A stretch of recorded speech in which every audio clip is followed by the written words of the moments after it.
వినయ ప్రపంచానికి స్వాగతం.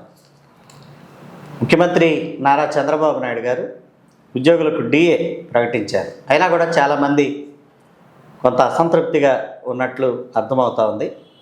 అసలు ఎందుకు ఉద్యోగులు అసంతృప్తితో ఉన్నారు?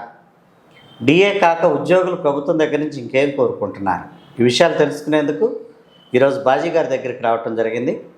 వారితోనే ఆ విషయాల గురించి పూర్తి వివరాలు తెలుసుకుందాం. నమస్తే అండి. నమస్కారం సార్.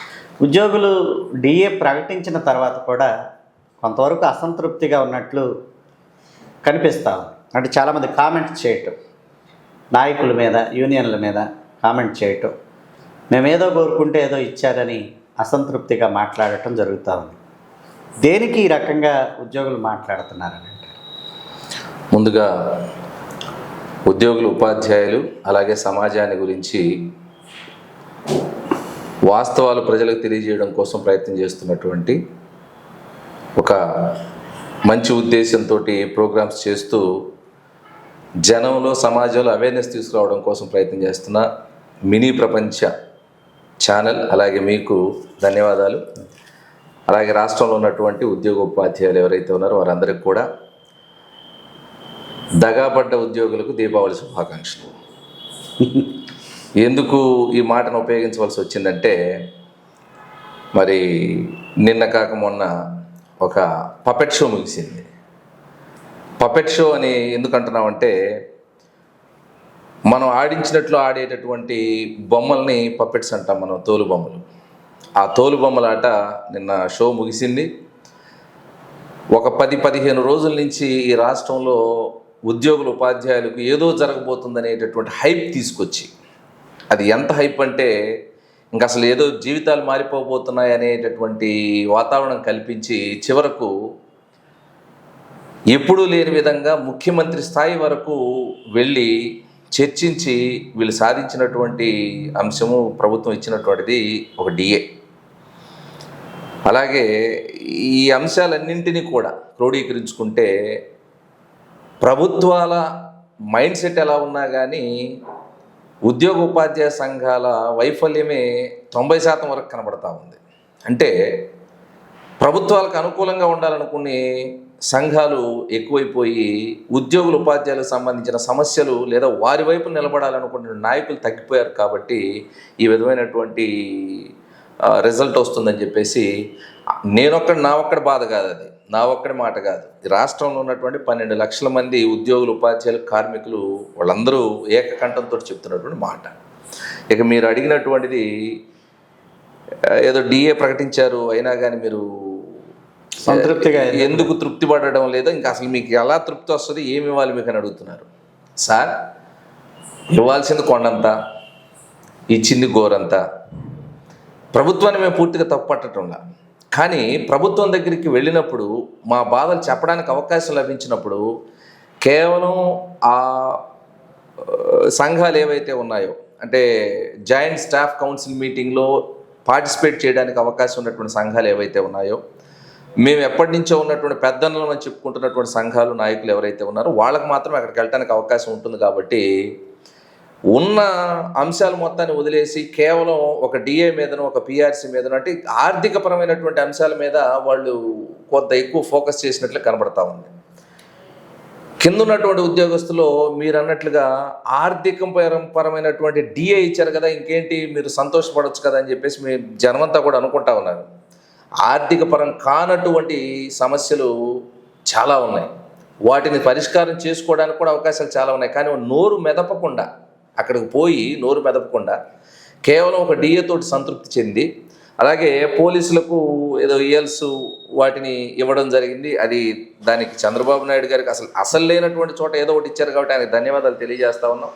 ఇకపోతే అత్యంత దుర్మార్గం ఏంటంటే, చర్చలని ఉద్యోగస్తుల, ఉపాధ్యాయులకు రావాల్సినటువంటి ఆర్థికేతర అంశాలు ఏవైతే ఉన్నాయో వాటి పరిష్కారం కోసం చూడాల్సినటువంటి, ఉపయోగించాల్సినటువంటి సంఘాలు తాము సంపాదించుకున్నటువంటి ప్రభుత్వంతో దగ్గర నుంచి తాము సంపాదించుకున్నటువంటి సంఘాల భవనాలు ఏవైతే ఉన్నాయో వాటి ట్యాక్సెస్ని రద్దు చేయించుకొని వచ్చారు. ఇది పుండు మీద కారం చల్లినట్లుగా ఉద్యోగస్తుల, ఉపాధ్యాయులకు అనిపించింది. ఒక్కొక్క డిపార్ట్మెంట్కి సంబంధించిన ఉద్యోగస్తుడికి ఒక వ్యధ, ఒక బాధ. ఆ బాధలన్నీ ఏకరువు పెడితే వాటిలో ఏదో ఒకటి చేయగలిగింది చేసేవాడు సీఎం గారు. కానీ ఇవన్నీ వాళ్ళకి చెప్పకపోగా తమ సంఘాలకు సంబంధించినటువంటి ఎవరికి ఉన్నాయండి సంఘాల భవనాలు ఎవరికి ఉన్నాయి? ఇప్పుడు వెళ్ళినటువంటి సంఘాల్లో అందరికి కూడా సంఘాల భవనాలు లేవు.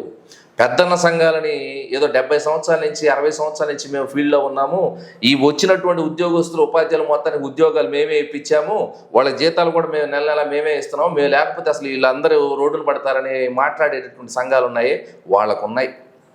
అవి కూడా సంఘాల భవనాలు అని చెప్పేసి మీకు హెడ్డింగ్ వచ్చింది. సంఘాల భవనాల కంటే కూడా కళ్యాణ మండపాలు, కమర్షియల్ కాంప్లెక్స్లు, రకరకాలైన వ్యాపార సంస్థలు నిర్వహిస్తూ ఉన్నటువంటి వాటికి కూడా ఈరోజు ట్యాక్స్ రద్దు చేయించుకుని వచ్చారు వాళ్ళు. దీనివల్ల ఎవరికి ఉపయోగం? సగటున పనిచేస్తూ ఉన్నటువంటి ఆఫీస్ సబార్డినేట్కి ఏమైనా ఉపయోగమా? లేకుంటే జూనియర్ అసిస్టెంట్కి ఏమైనా ఉపయోగమా? టీచర్లకి ఏమైనా ఉపయోగమా? అటెండర్లకి ఏమైనా ఉపయోగమా? ఎవరికి ఉపయోగం?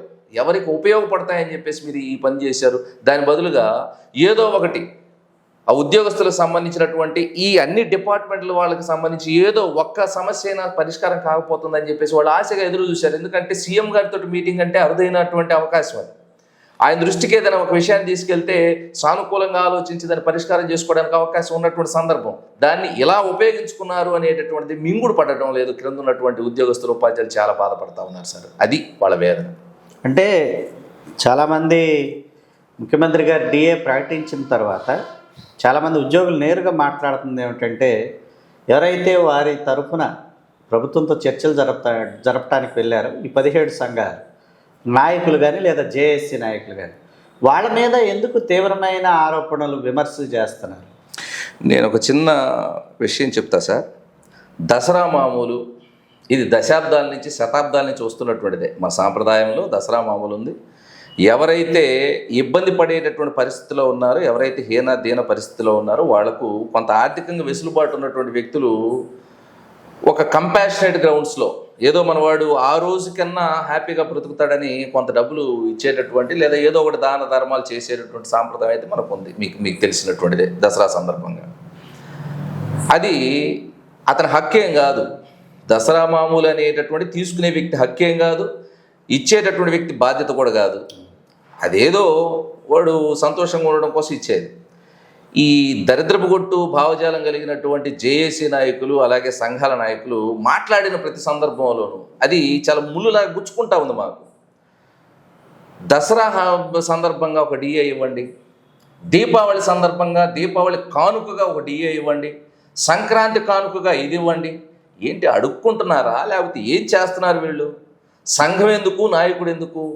ఏవైతే మనకు రాజ్యాంగపరంగా మన వర్క్ చార్ట్ ప్రకారంగా ధర్మంగా న్యాయంగా రావాల్సినవి ఉన్నాయో అవన్నీ రాబట్టడం కోసం ఒకవేళ అవి రాకుండా అడ్డుకున్నటువంటి అధికారులు లేకుంటే రాజకీయ నాయకులు ప్రభుత్వం వాటిని నిలదీసి తీర్చుకోవడం కోసం ఈ సంఘాలు ఉన్నాయి, నాయకులు ఉన్నారు, జేఏసీలు ఉన్నాయి. ఈరోజు సాగిలపడ్డం అంటే ఏంటి? కాళ్ళు పట్టుకోండి, అవసరమైతే మీ పనులు చేయించుకోవడానికని ఒక వ్యక్తి కండకావరంతో మాట్లాడాడంటే అది ఎవరిచ్చిన ధైర్యం అతనికి?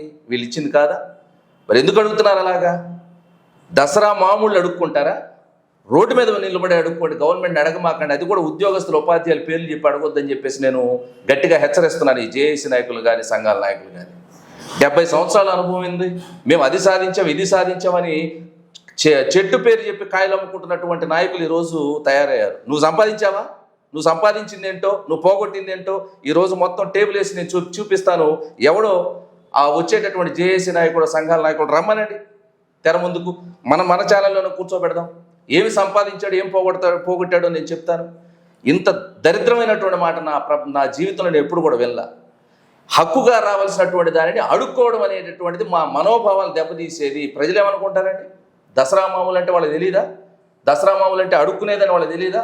అటువంటి సందర్భంలో దసరా మామూలుగా మాకు ఒక డిఏ ఇవ్వండి లేదా సంక్రాంతి మామూలుగా ఇవ్వండి అని అడుక్కోవడం అనేటువంటి ఆక్షేపణీయం. ఈ మాట ఇంకొకటి మాట్లాడితే 4 చీరేయాలండి. ఎంత దౌర్భాగ్యమైనటువంటి మాట, మమ్మల్ని దిగజార్చేటువంటి మాటలు మాట్లాడుతూ ఉన్నారు ఈ సంఘాల నాయకులు. అందులో ఎక్కువగా కోప్పడతా ఉన్నారు ఉద్యోగస్తులు కానీ ఉపాధ్యాయులు కానీ. ఎవరైనా సరే కొంచెం జీతం తక్కువైనా కానీ పనిచేయడానికి కోసం ఒప్పుకుంటారేమో తప్ప ఆత్మాభిమానాన్ని కోల్పోయి ఎవరు కూడా ఈరోజు మరి కాళ్ళు పట్టుకోవడానికో కాళ్ళబేరానికి వెళ్ళడానికో అడుక్కోవడానికి సిద్ధంగా లేవనేటువంటి విషయం కూడా ఈ ఉద్యోగస్తుల ఉపాధ్యాయుల తరపున నేను చెప్పదలుచుకున్నాను జేఏసీ నాయకులకి. మనోభావాలు తెలుసుకొని నోరు అదుపులో పెట్టుకొని మాట్లాడితే బాగుంటుంది. పోరాడగలిగితే పోరాడండి, లేదా తప్పుకోండి. అంతేగాని మా మనోభావాలని తాకట్టు పెట్టేసి మీరు అడుక్కునేటటువంటి పని చేశారంటే మాత్రం తర్వాత మీ భవిష్యత్ అవసరాలు ఏమైనా ఉండొచ్చు, వాళ్ళ దగ్గరకు పోయి ప్రభుత్వ పెద్దల దగ్గరకు పోయి మీ భవిష్యత్ అవసరాలు మీరు తీర్చుకోండి తప్ప మమ్మల్ని తాకట్టు పెడితే మాత్రం ఊరుకునేది లేదు. అంటే ఉద్యోగులుగా మీరు అసంతృప్తిగా ఉన్నామని చెప్తున్నారు, కానీ ముఖ్యమంత్రి గారితో చర్చలు జరిపొచ్చిన తర్వాత పెద్ద పెద్ద సంఘ నాయకులు అంటే ఏపీ ఎన్జిఓ అసోసియేషన్ సంబంధించిన విద్యాసాగర్ గారు కానీ, లేదా బొప్పరాజు రెవెన్యూ అసోసియేషన్ సంబంధించిన బొప్పరాజు వెంకట, ఇటువంటి వాళ్ళు ఎవరైనా సరే వాళ్ళందరూ మాట్లాడతా బొప్పరాజు అయితే 5 ఏళ్లలో కలగని ఆనందం నాకు ఇప్పుడు కలిగిందని చెప్తా ఉన్నాడు. మరి మీరేమో మాకు అసంతృప్తి ఉంది, మా ఆత్మాభిమానం దెబ్బతిన్నదని మీరు అంటున్నారు. ఈ రెండింటిని అసలు ఎట్లా చూడాలి? ఉద్యోగులకి తర్వాత నాయకులకి మధ్య అగాధం ఉందా, ప్రభుత్వానికి నాయకులకి ఉద్యోగులకు మధ్య అగాధం ఉందా అనే విషయం అర్థం కాని పరిస్థితి. నాయకులకు ప్రభుత్వానికి మధ్య అగాధాలు ఏమి లేవండి. ఒకవేళ ఉద్యోగస్తుల ఉపాధ్యాయులకు రావాల్సినటువంటి బెనిఫిట్స్ ఏమి వీళ్ళు సాధించకపోయినప్పటికీ వీళ్ళు అందరూ కూడా ప్రభుత్వంలో ఉన్నటువంటి పెద్దలతోటి అధికారులతోటి చాలా సఖ్యంగా, అది కూడా బయటకు కనబడకుండా బ్రహ్మాండంగా ఉంటారు. వాళ్ళకి ఏమి ఇబ్బంది ఏం లేదు. అంటే వాళ్ళకి కావాల్సినటువంటి పనులు వాళ్ళు చేయించుకోవడం కోసం చాలా మార్గాలు ఉన్నాయి, వాళ్ళకి చేస్తూ ఉంటారు. మేమేమంటామంటే నాయకులకు, సంఘాలకు, ఉద్యోగస్తులకు అగాధం అక్కడ బిఆర్టీఎస్ రోడ్లో జరిగినటువంటి ఆ పోరాట వైఫల్యంతోనే స్టార్ట్ అయింది. అప్పటి వరకు ఉద్యోగ ఉపాధ్యాయ సంఘాల నాయకులు మేము నాయకులుగా భావించి ప్రభుత్వాలు మొండి వైఖరిగా వెళ్తూ ఉన్నాయి, మాకు కావాల్సినటువంటి ఆ సౌకర్యాలు కల్పించడంలో వాళ్ళు విఫలం అవుతా ఉన్నారు, వీళ్ళదేమీ తప్పులేదనేటువంటి భావనలో ఉన్నటువంటి ఉద్యోగస్తుల ఉపాధ్యాయులు కూడా ఎప్పుడైతే బీఆర్టీఎస్లో అన్ని లక్షల మంది ఉద్యోగస్తుల ఉపాధ్యాయులు తెగించి కేసులకు తెగించి అక్కడ చేరుకున్నప్పటికీ దాన్ని తీసుకెళ్లి తాకట్టు పెట్టినటువంటి ఈ నాయకులు ఎవరైతే ఉన్నారో వాళ్ళతో విభేదించి ఎవరు కూడా ఏ సంఘాన్ని, ఏ నాయకుడిని, ఏ జేఏసీని నమ్మేటటువంటి పరిస్థితులు ఇప్పుడు లేరు. వాస్తవంగా చూస్తే మీరు ఓటింగ్ పెట్టండి, గవర్నమెంట్ ఓటింగ్ పెట్టమనండి, వీళ్ళ ఈ ఉన్నటువంటి జేఏసీ నాయకుల్లోనూ లేకపోతే సంఘాల నాయకుల్లోనూ మీకు ఎవరు నమ్మకస్తుడని ఎవరిని నమ్మేటటువంటి పరిస్థితి లేదు. ఎందుకంటే అక్కడనే వాళ్ళ విషయం తేలిపోయింది. ఇక అక్కడి నుంచి తీసుకున్నది కొనసాగింపే తప్ప మార్పు ఏమీ జరగడం లేదనేటువంటి విషయం అందరికీ తేటతెల్లం. ఒక ఆయన మాకు 4 డిఏలు బాకీ ఉంది, 4 డిఏలు చెల్లించకపోతే మేము అంత చూస్తాం, పిఆర్సీ దాదాపు 25 నెలల నుంచి బాకీ ఉంది, అది ఇవ్వకపోతే మీ సంగతి తేలుస్తాం, అలాగే ఐఆర్ ఇవ్వాల్సి ఉంది, అది ఇవ్వలేదు, 30,000 కోట్ల రూపాయలు బాకీ ఉన్నాయి. మరి ఏం వచ్చిందని ఈరోజు 5 సంవత్సరాల సంతోషం ఆయనకు వచ్చింది చెప్పండి? వీటిలో ఏమి సాధించాడని 5 సంవత్సరాల సంతోషాన్ని అతను అనుభవిస్తున్నాడు చెప్పండి? అంటే అతనికి ఏమైనా ప్రత్యేకమైన సంతోషాన్ని కలిగించేటువంటి వార్త ఏమైనా వచ్చిందా? లేకపోతే అది ఏమన్నా అతను తెలుసుకున్నాడా? లేకపోతే ప్రభుత్వం నుంచి అతనికి ఏమైనా సందేశం వచ్చింది? మాకైతే తెలియదులే. కానీ 5 సంవత్సరాలు కాదు, 6.5 సంవత్సరాలుగా ఉన్నటువంటి మనోవేదన ఇంకా కంటిన్యూ అవుతుంది. అయితే ఒక విషయం చెప్పగలం, గత ప్రభుత్వంలో కనీసం ఉద్యోగ ఉపాధ్యాయ సంఘాల సమస్యలు తెలుసుకోవడానికి కోసం ఆ ప్రభుత్వం కనీసం ప్రయత్నం చేయలేదు, వీళ్ళని పిలిచి మాట్లాడలేదు, అది పెద్ద అసంతృప్తిగా మిగిలింది. కనీసం మాట్లాడాలి కదా. అంటే నాకు ఏడుపు తప్పదు, కానీ ఏడ్చేటటువంటిది ఏదో ఒక భుజం మీద నేను వాళ్ళు ఏడిస్తే అతను నాకు అండగా ఉన్నాడు అనేటటువంటి ఒక ఆలోచన ఉద్యోగుల ఉపాధ్యాయులకు గత ప్రభుత్వం ఇవ్వలేకపోయింది. ఈరోజు అది జరిగింది. వాళ్ళని పిలిచి మాట్లాడడం వలన మాకు ఒక నమ్మకం ఏం కలిగిందంటే ఓకే, మనం కూడా వీళ్ళ ప్రాధాన్యత క్రమంలో ఉన్నామనేటువంటి విషయం అర్థమైంది తప్ప సమస్యలేమీ పరిష్కారం కాలేదు. మాకు రావలసినటువంటి న్యాయంగా, ధర్మంగా రావాల్సినటువంటి 4 డిఏలు 1 డిఏ ఇచ్చారు. అది దసరా కానుక కాదు, దీపావళి కానుక కాదు, మాకు రావాల్సినటువంటి హక్కు అది మేము తీసుకున్నాము. ఈ ఒక్కదాంతో మేము తృప్తి పడేటటువంటి అవకాశం అయితే లేదు. ఆర్థికేతర పనులు కూడా చాలా ఉన్నాయి చేయాల్సినటువంటివి. వాటిని తీసుకెళ్ళి వాళ్ళకి ప్రజెంట్ చేయడంలో ఈ వెళ్ళినటువంటి జేఏసీ నాయకులు కావచ్చు, పెద్ద పెద్ద సంఘాల మీద జబ్బలు చర్చుకునే నాయకులు కావచ్చు, 100% విఫలమయ్యారు. వాళ్ళ నాయకత్వాలన్నీ కూడా కేవలం కుర్చీలు నిలబెట్టుకోవడానికి, తమ తర్వాత భవిష్యత్తులో రాజకీయ జీవితాన్ని ప్రారంభించడానికి కోసం మాత్రమే దీన్ని ఉపయోగించుకున్నారని క్రింది స్థాయిలో ఉన్నటువంటి ఉద్యోగస్తులు భావిస్తూ ఉన్నారు. అది నేను సమాజం దృష్టికి, మీ దృష్టికి తీసుకొస్తాను. అంటే ఒకటి, ఇప్పుడు ముఖ్యమంత్రి గారు మాట్లాడతా ఒకవైపు రాష్ట్ర ఆర్థిక పరిస్థితి బాగలేదు, ముఖ్యంగా మన దక్షిణ భారతదేశంలో కేవలం ఆంధ్రప్రదేశ్ ఆర్థికంగా అన్ని విషయాలు వెనకబడిపోయింది. కాబట్టి ఉద్యోగులుగా మీరు ఆ విషయాన్ని కూడా గమనించండి. కొంతమేరకు ఆ విషయంలో మీరు కొంత బాధ్యత తీసుకోండి అని ఆయన అప్పీల్ చేస్తూ వచ్చారు. అంటే ఇప్పుడు ఫస్ట్ తారీఖు జీతం జగన్మోహన్ రెడ్డి గారు ఉన్నప్పుడు ఫస్ట్ తారీఖు జీతం ఇవ్వని పరిస్థితి నుంచి ఈరోజు ఫస్ట్ తారీఖు జీతం ముఖ్యమంత్రి గారు ఇంకేమన్నాడు, ఇంకొక రోజు ముందైనా ఇవ్వటానికి నేను సిద్ధంగా ఉన్న జీతం వరకు. మిగిలిన చెల్లింపుల విషయమే మీరు ఆర్థిక పరిస్థితిని దృష్టిలో పెట్టుకోమని అప్పీల్ చేస్తూ ఉన్నారు. మరి అది ఎందుకు ఉద్యోగ ఉపాధ్యాయ సంఘాలని ఆ మాట ఎందుకు ఆకర్షించలేకపోతుందని అంటారు? సార్, ఒక నివేదిక మీరు కానీ గవర్నమెంట్ కానీ తెప్పిస్తే ఆ నివేదికలో ఉద్యోగస్తులు ఉపాధ్యాయులు వాళ్ళ బ్రతుకులు వాళ్ళ కష్టాలు ఇట్టే తెలిసిపోతాయి. ఉద్యోగం వచ్చినప్పటి నుంచి ఈ రోజు వరకు ఎవరి అకౌంట్లో డబ్బులు కుప్పబడిపోతున్నాయి ఒకసారి చూడండి. 20వ తారీఖు 25వ తారీఖు వచ్చేసరికి పక్కన ఉన్నటువంటి పాలవాడి దగ్గరనో ఆ కొట్టువాడి దగ్గరనో ఇంకొకటి దగ్గరనో తెలిసినోడి దగ్గరనో వ్యాపారస్తుడి దగ్గరనో మాకు తెలిసినటువంటి వాళ్ళ దగ్గర మేము అప్పులు తీసుకోవాల్సినటువంటి పరిస్థితి ఈ రాష్ట్రంలో ఉందా లేదా ఒకసారి కనుక్కోండి. ఎన్ని కోట్ల రూపాయలు ఏ ఉద్యోగస్తుడి ఖాతాలు అలాగే ఉంటున్నాయో జీతం వచ్చినట్లుగా మేము మరి ఖర్చులకి తీసుకుంటా ఉన్నాం. అయితే ఇక్కడ లగ్జూరియస్గా బతుకుతాం అనే మాట చాలామంది మాట్లాడుతూ ఉన్నారులే, కానీ ఒక ఇల్లు, ఒక పెళ్ళి, ఒక చదువు, ఈ మూడిటికే మేము సంపాదించినటువంటి ఉద్యోగం సరిపోతుంది తప్ప ఇంకోటి కాదు. అలాగే ముఖ్యమంత్రి వర్యులు చెప్పినటువంటి మాట మేము స్వాగతిస్తున్నాం. ఓకే, మేము ఆలోచిస్తాం, దాని గురించి ఖచ్చితంగా ఆలోచిస్తాం. 30,000 కోట్ల రూపాయలు మీరు ఇవ్వాల్సి ఉంటే మొత్తం 30,000 కోట్ల రూపాయలు మేము ఇవ్వడానికి అవకాశం లేదనే మాట మీరు మాట్లాడి రాష్ట్ర ఆర్థిక పరిస్థితి అంటున్నారే. మేము కూడా రాష్ట్ర ఆర్థిక పరిస్థితి గురించి చాలా బాధపడుతున్నాం. దాని గురించి మేము ఏదైతే చేయాలనో మేము చేయడానికి సిద్ధంగా ఉన్నాం. మేము ఇంకో మాట మాట్లాడుతున్నాం. రాజకీయ నాయకులు ఎన్నికల సమయంలో ఇచ్చేటటువంటి హామీలు ఏవైతే ఉన్నాయో అది ఎవరు అడిగితే ఇస్తున్నారు? వాళ్ళు ప్రజలందరూ మీ దగ్గరికి వచ్చి అడిగారా? మాకు 60 సంవత్సరాల పెన్షన్ కావాలని, మాకు 40 సంవత్సరాల పెన్షన్ కావాలని ఆటో వాళ్ళు కానీ ఇంకోళ్ళు కానీ మిమ్మల్ని అడిగారా? మీరు వాళ్ళకి ఆశ పెట్టి వాళ్ళ నుంచి ఓట్లు దండుకోవడం కోసం మీరు ఇచ్చినటువంటి హామీలని నెరవేర్చడం కోసం ఎన్ని వేల కోట్ల రూపాయలు, ఎన్ని లక్షల కోట్ల రూపాయలు ఈ రోజు వరకు ఆంధ్రప్రదేశ్ రాష్ట్రంలో ఖర్చు పెట్టారో లెక్క తీయమానండి, శ్వేతపత్రం విడుదల చేయమానండి. ఇన్ని లక్షల కోట్ల రూపాయలు ఆ రాష్ట్రం మీద బడ్జెట్లో మరి ఎందుకు భారంగా మారుతుంది? ఎందుకు వేల కోట్ల రూపాయలు ప్రతి సంవత్సరం మీరు వడ్డీలుగా చెల్లిస్తూ ఉన్నారు? అంటే ఎప్పుడైతే మరి మీకు తెలిసినటువంటి విషయమే, ఈ మధ్యకాలంలో ఎమ్మెల్యేలకు సంబంధించినటువంటి జీతాలు, ఎంపీలకు సంబంధించిన జీతాలు, ఎమ్మెల్సీలకు సంబంధించినటువంటి జీతాలు, భత్యాలు ఏ విధంగా పెంచుకున్నారో మీరు గమనించలేదా? ఏ ఒక్క పేపర్ అన్నా రాశారా? ఏ ఒక్క టీవీ వాళ్ళన్నా చెప్పారా? ఇంత భారమని ఒక్క హెడ్డింగ్ అని వచ్చిందా? ఈరోజు ఒక డిఏ ఇచ్చి ఇన్ని సమస్యలు ఉంటే ఒక్క డిఏ ఇచ్చి 160 కోట్ల రూపాయలు ప్రతి నెల అవుతాయని చెప్పేసి ప్రకటన ఇస్తే తాటికాయంత అక్షరాలతో వేశారే. 8 లక్షల మంది ఉద్యోగస్తులు ఉపాధ్యాయులు, 4 లక్షల మంది పెన్షనర్స్కి 160 కోట్ల రూపాయలు ఇంత భారం పడుతుంది ఖజానా మీద అన్నారు కదా. మరి ఈ పథకాలు ఏవైతే ప్రజలు ఎవరు కూడా అడగరు, ప్రజలు అడగట్లేదు, వీళ్ళే డిజైన్ చేస్తున్నారు. రాజకీయ పార్టీలు అలాగే ప్రభుత్వంలోకి రావాలనుకునేటటువంటి ఆస్పిరెంట్స్ ఎవరైతే ఉన్నారో వాళ్ళే డిజైన్ చేసి మేము ఇది ఇస్తాం, ఇది ఫ్రీ, అది ఫ్రీ అని చెప్తున్నటువంటి పథకాలు లక్షల కోట్ల రూపాయలు ఎక్కడి నుంచి వస్తున్నాయి? ఎట్లా అప్పులు తీసుకొస్తా ఉన్నారు? ఎవరి ట్యాక్సులు కడతా ఉంటే మీరు తీసుకెళ్ళి మళ్ళీ వాటికి వడ్డీలు కడతా ఉన్నారు. ఇవన్నీ కూడా అంటే మా మీద ఒక వేలు మీరు చూపించినప్పుడు మీరు బాధ్యతాయుతంగా లేరు, ఈ సమాజం పట్ల మీకు బాధ్యత లేకుండా ప్రవర్తిస్తున్నారని మీరు ఒక్క వేలు చూపించినప్పుడు ఆటోమేటిక్గా ఈ 4 వేలు మీ వైపు చూపిస్తాయనేటువంటి విషయాన్ని మాత్రం మర్చిపోవద్దని ప్రభుత్వ పెద్దలు కావచ్చు, ఇంకొకళ్ళు కావచ్చు, ఎవరైతే మమ్మల్ని ప్రశ్నిస్తూ ఉన్నారు ఉద్యోగులను ఉపాధ్యాయుల్ని మేము చెప్పదలుచుకున్నాం. ఎవరు బాధ్యతగా వ్యవహరిస్తూ ఉన్నారు? అధికారంలోకి రాకముందు ఒక ఎమ్మెల్యే సంపాదన ఎంత ఉంటా ఉంది, అధికారంలోకి వచ్చిన తర్వాత 5 సంవత్సరాల కాలంలో అది 100 రెట్లు 1000 రెట్లు ఎలా పెరుగుతూ ఉంది? ఏ విధమైనటువంటి మంత్రాలు ఉపయోగిస్తున్నారు? మాకు కూడా చెబితే మేము కూడా ఉపయోగిస్తాం కదా. సాధారణ ప్రజలకు చెబితే వాళ్ళు కూడా ఉపయోగిస్తారు కదా. ఇసుక తింటారు, రోడ్లో తింటారు, అన్నీ తింటారు. ఇది ప్రతి దాంట్లో అవినీతి. ఏంటండి ఇది? అంటే అవినీతి చేసేటువంటి వాళ్ళు దెయ్యాలు వేదాలు వల్లించినట్లు మాకు చెప్పడం కోసం నీతులు తీసుకొచ్చి చెప్తారా మీరు?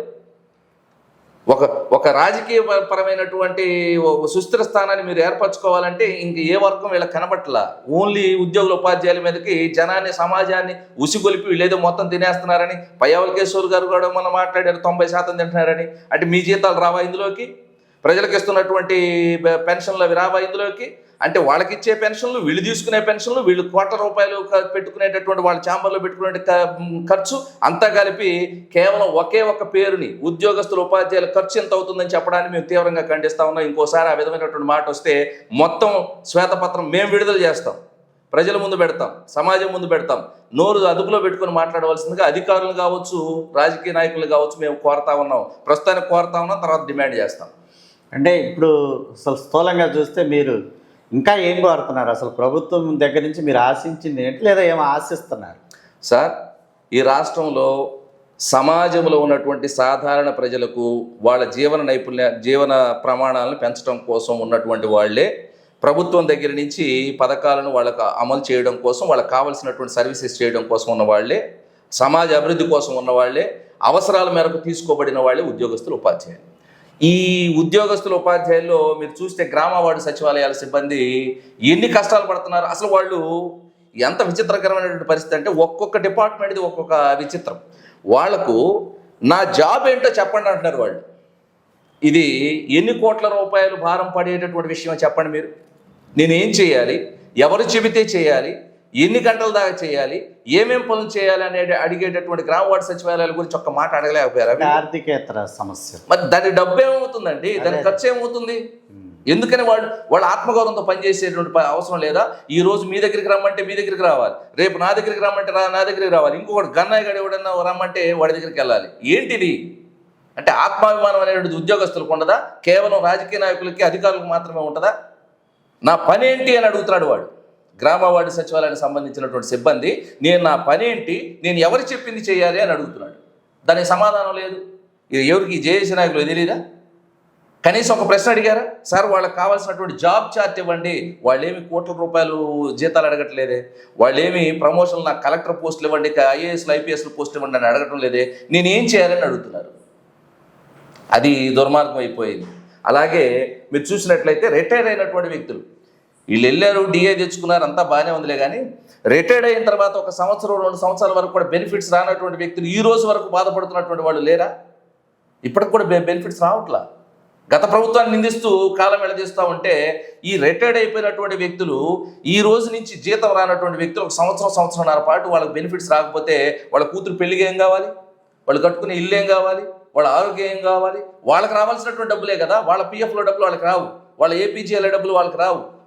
వాళ్ళకి రావాల్సినటువంటి మరి ఏవైతే వాటిలో దాచిపెట్టుకున్నారో వాళ్ళ డబ్బులు వాళ్ళకి ఇవ్వకుండా ఎన్ని టార్చర్ మాకు.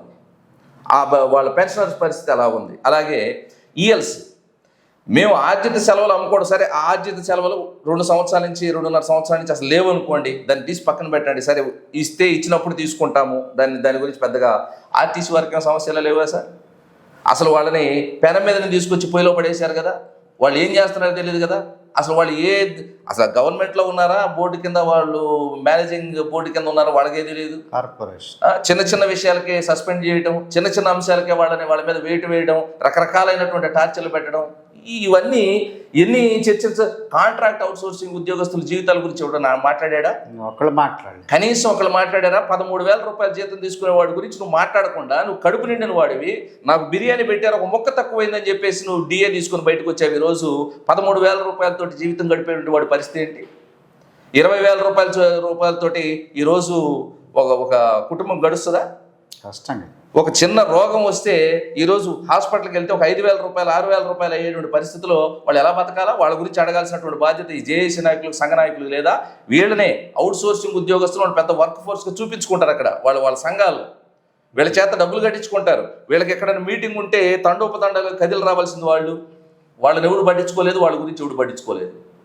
మరి అలాగే చూడండి, పిఆర్సీ గురించి నేను అంటున్నాను. పిఆర్సీ అనేటటువంటి కమిటీ వేయాలని ఈ బఫూన్ గాళ్ళు మాట్లాడుతూ ఉన్నారు. నేను అనే మాట, పిఆర్సీ వేయాల్సినటువంటి సమయం దాటిపోయి 25 నెలలు అవుతుంది. ఇప్పుడు పిఆర్సీ కమిటీ వేస్తే 1 సంవత్సరంన్నర దాన్ని అధ్యయనం పడుతుంది. ఒక ఐఏఎస్ రిటైర్డ్ ఎవరైతే ఉన్నారో ఆయనకు సంబంధించి ఒక 5 లక్షల రూపాయలు 10 లక్షల రూపాయలు ప్రతి నెల ఖర్చు పెట్టడం తప్ప పిఆర్సీ కమిటీ వల్ల వచ్చేటటువంటి ఉపయోగం ఏంటి నేను అడుగుతున్నాను స్ట్రైట్గా. గత ప్రభుత్వం ఏ విధమైనటువంటి కమిటీ లేకుండా అర్ధరాత్రి జీతాలు వేసేసింది పెంచినటువంటి పిఆర్సీ తోటి.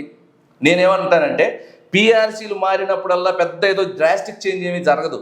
జరిగేటటువంటి అంశాలు 4-5 ఉంటాయి.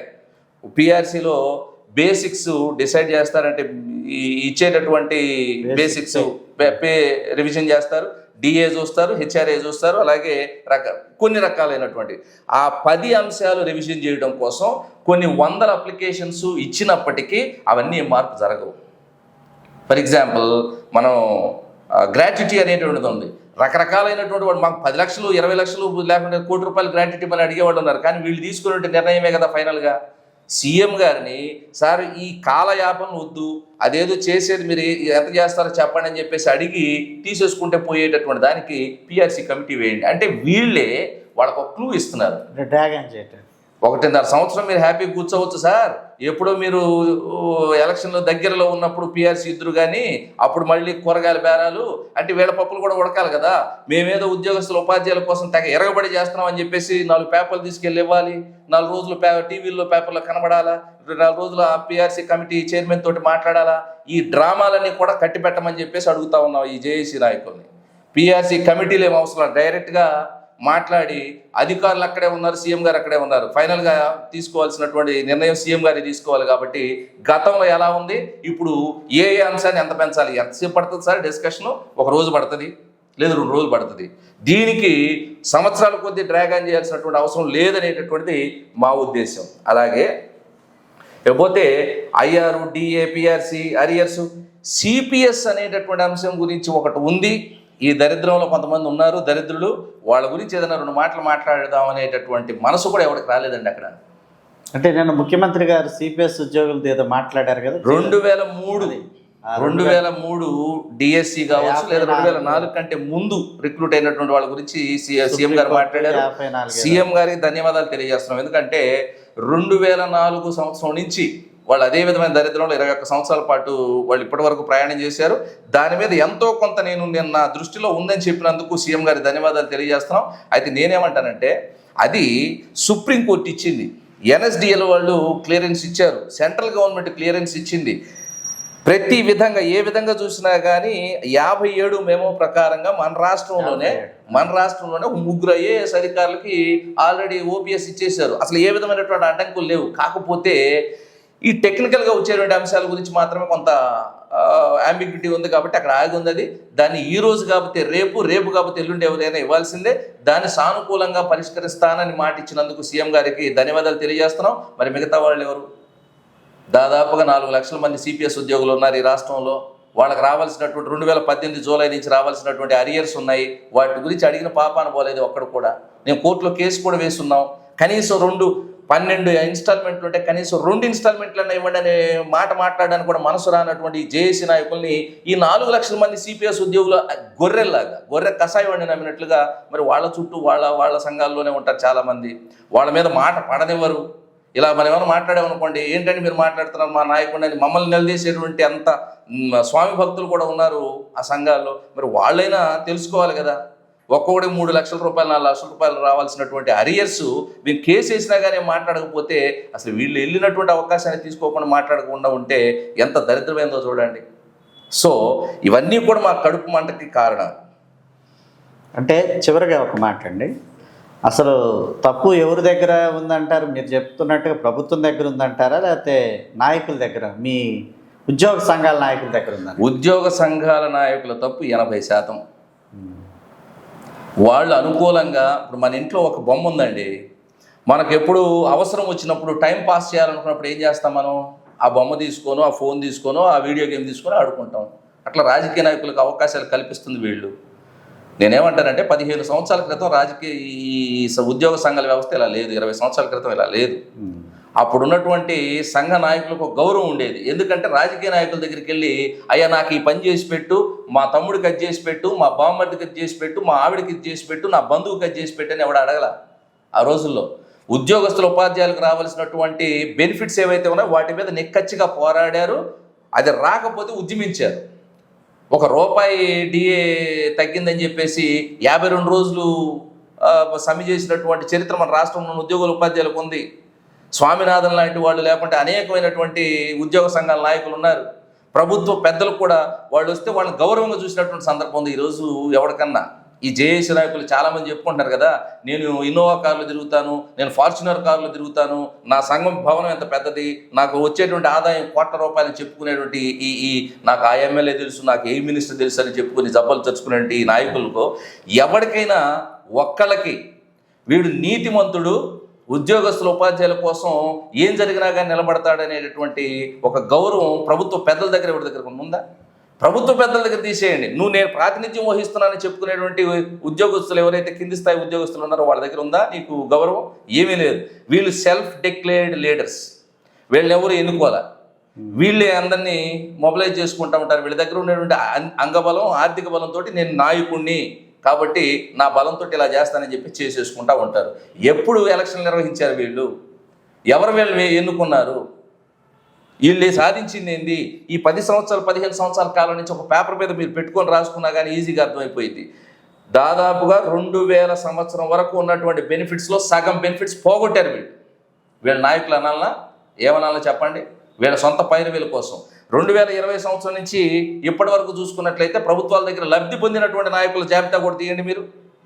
ఉద్యోగ సంఘాల్లో కరెంటు చేసి మొన్నటి వరకు సమ్మె చేస్తామని అంత ఉవ్వెత్తున లేచినటువంటి కరెంటు చేసి వాళ్ళు కాంట్రాక్ట్ అవుట్సోర్సింగ్ ఉద్యోగస్తులను వాళ్ళ గాలికి వదిలేసి వాళ్ళు సమ్మె విరమించారు.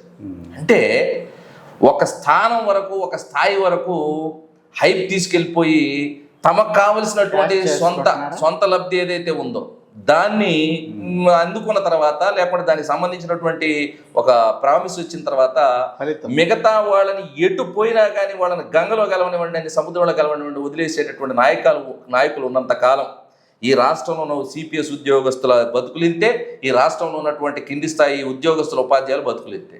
మా నాయకుడు గొప్ప అని అనుకోవడం కాదు, మీ నాయకుడు సాధించింది ఏంటో చూసి వాడికి మీరు సపోర్ట్ చేయండి అని చెప్పేసి నేను కోరుతా ఉన్నా.